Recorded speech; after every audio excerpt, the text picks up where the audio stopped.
Dadating ang araw na hindi mo na kailangan gumising ng maaga para magtrabaho kasi tanggal ka na. Balita ko may hinatid daw asawa mo nakatrabaho niya kagabi ah. Ah, oo. Okay lang yun, di naman ako selosa eh. Ay, wow. Eh, kamusta naman na asawa mo ngayon? Ayun, natutulog na sa kabaong. Andito ako ngayon sa CC Lex para mag-solo jogging ng naka-office attire. Ang ganda pala mag-jogging ng nakaganitong attire, para akong tanga.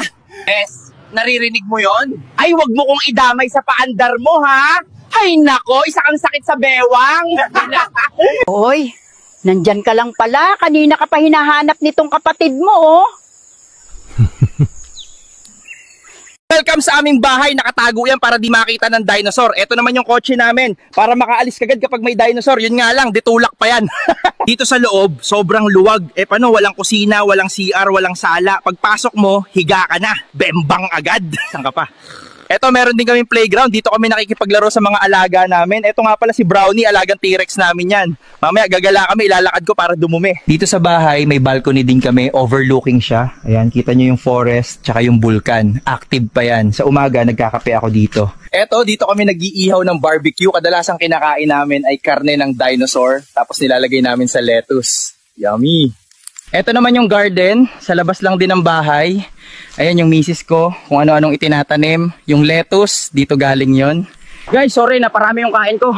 Dito nga pala yung CR, malapit sa ilog. Dito rin kami naliligo, tsaka naglalaba. Wait lang, mag-deposit lang ako. Guys, paktay na. Nakita nila ako. Andyan na yung mga kalaban. Hindi ko nakuha yung sibat ko. Uwi muna ako, tas re-rest back tayo. Shh! Quiet lang tayo guys. Manguhuli lang tayo ng dinosaur pang dinner namin. Kita nyo yun? Tatamaan ko yun bago pa yan tumakbo. Tara! Ayan guys, nakapitas tayo ng karne ng dinosaur. Ito, hinahabol nila tayo. Sana wag nila ako abutan. Bilisan natin, malapit na mag-rush hour. Ayan guys, nakauwi pa tayo ng buo. Yan na lang muna. Bukas turuan ko kayo gumawa ng apoy. Comment, like, and subscribe kayo. Thank you. Kapag single ka, sali ka ng race nang lalo mong maramdaman ng sakit na wala kang jowa. Ayos lang yan, bro.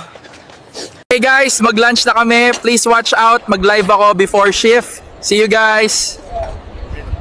Kakain na ba tayo?